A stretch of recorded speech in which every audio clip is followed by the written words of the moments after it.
সম্পদের মালিকানা দিয়েছেন কি আপনাকে? আমাকে কে দিয়েছেন? এই আল্লাহ কি আমার কাছে সব সম্পদ চান? শতকরা মাত্র 2.5% সম্পদ চান। তাও কোনটা? আমার মৌলিক, আপনার মৌলিক প্রয়োজনের অতিরিক্ত যে সম্পদটা আছে, 1 বছর যদি অতিবাহিত হয়, ওই সম্পদের উপরে শতকরা 2.5% হিসাব করে যাকাত দিয়ে দেওয়া। পৃথিবীর কোন মুসলমান এ কথা বুকে হাত দিয়ে বলতে পারবে না যেই লোকটা একনিষ্ঠভাবে একদম পরিপূর্ণ পুঙ্খানুপুঙ্খ তার সম্পদের যাকাত আদায় করেছে আর তার সম্পদ কমে গিয়েছে।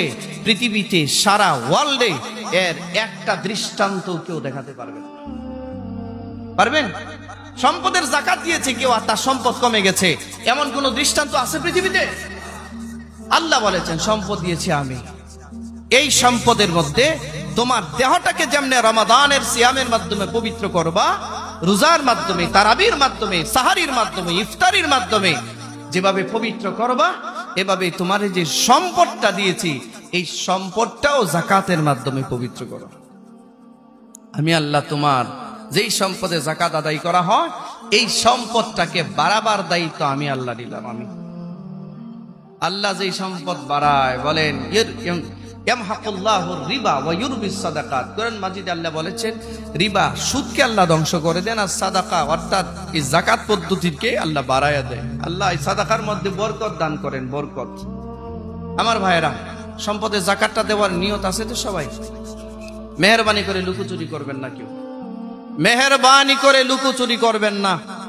সম্পদের যাকাত দেওয়ার ক্ষেত্রে কেউ লুকোচুরি করবেন না, অনুরোধ করতেছি। যদি কেউ করে থাকেন নিজের পায়ে নিজে কুড়াল মারবেন। মনে রাখবেন হাদিসে আসছে সম্পদের যাকাত, যেই সম্পদের যাকাত আদায় করা হয় না এই সম্পদটাকে তার গলায় হাসরের মাঠে বেরির মতো পড়ায় দাও। অন্য হাদিসে এসেছে এবং কোরআনুল মাজিদে আল্লাহ বলেছেন পরিপূর্ণভাবে তার এই সম্পদটাকে একটা বিষধর সাপ হিসেবে তার গলায় পেঁচিয়ে দেওয়া হবে, আর এটা তাকে দংশন করতে থাকে। আগুনের ছুরি হাতে পড়ায় দিবে, আগুনের ছুরি, জাহান্নামের আগুনের ছুরি। সুতরাং অনুরোধ করতেছি, যার উপরে মাল নেসাবের মালিক আছে সুন্দর করে হিসাব করে সম্পদের যাকাত দিবেন। মনে থাকবে ইনশাআল্লাহ।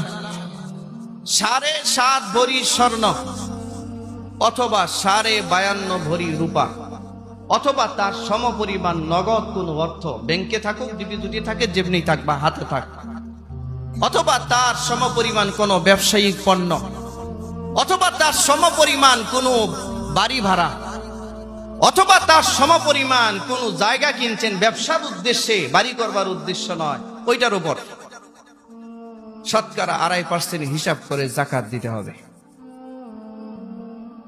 কথা মনে থাকবে? কথা মনে থাকবে? শতকরা 2.5% হিসাব করে যাকাত দিতে হবে। আল্লাহ বুঝার তৌফিক দান করুন। সর্বনিম্ন হচ্ছে 52.5 ভরি রূপা। বর্তমানে রূপার ভরি কত আছে আমার সঠিকটা জানা নাই। 1500 টাকা। 1500 টাকা যদি 1 ভরি রূপার দাম পড়ে, তাহলে 52 ভরি রূপার দাম কত?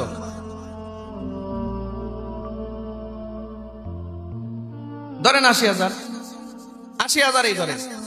এই 80,000 টাকা যদি নগদ টাকা কারো কাছে থাকে, অথবা আপনার ঘরে যদি কিছু রূপা কিছু স্বর্ণ সব মিলে 80,000 টাকার স্বর্ণ রূপা আছে, কথা বুঝাইতে পারছি? এখন তো 1 ভরি স্বর্ণ 80,000 না, 1 লাখের উপরে দাম, 1,22,000 টাকা দাম। 1 ভরি স্বর্ণ যদি থাকে, বলবেন হুজুর যেটা সবসময় ব্যবহার করে না, ব্যবহার না, ব্যবহার করুক আর না করুক, 1 ভরি স্বর্ণ যদি করে থাকে যাকাত দেওয়া লাগবে আপনার। ব্যবহার করুক আর না করুক। আমাদের দেশে একটা ভুল মাসালা আছে, যে স্বর্ণ নিজে ব্যবহার করে তার যাকাত দিতে হয় না, এটা ভুল মাসালা, এটা সম্পূর্ণ ভুল মাসালা। যেই স্বর্ণ ব্যবহার করবে এবং যেটা মাঝে মধ্যে ব্যবহার করে পুরাটারই যাকাত দিতে হবে, তার পুরো স্বর্ণের যাকাত দিতে হবে। মাসালা ক্লিয়ার হয়ে যান। যেই স্বর্ণ ব্যবহার উপযোগী অথবা ব্যবহার ছাড়াই হোক, এই স্বর্ণের যাকাত দিতে হবে। এখন 80,000 টাকার স্বর্ণ বা সব মিলাইও যদি 80,000 টাকা, কিছু নগদ অর্থ, কিছু স্বর্ণ অথবা কিছু এই রূপা সব মিলে 80,000 টাকার সম্পদ আপনার কাছে থাকে বা ব্যবসায়িক পণ্য সহ থাকে, আপনার শতকরা 80% হিসাব করে যাকাত দিতে হবে, যদি এইগুলো 1 বছর অতিবাহিত হয়। 1 বছর যদি অতিবাহিত হয় তখন আপনি যাকাত দিবেন। দিব তো সবাই খুশি চিত্তে ইনশাআল্লাহ।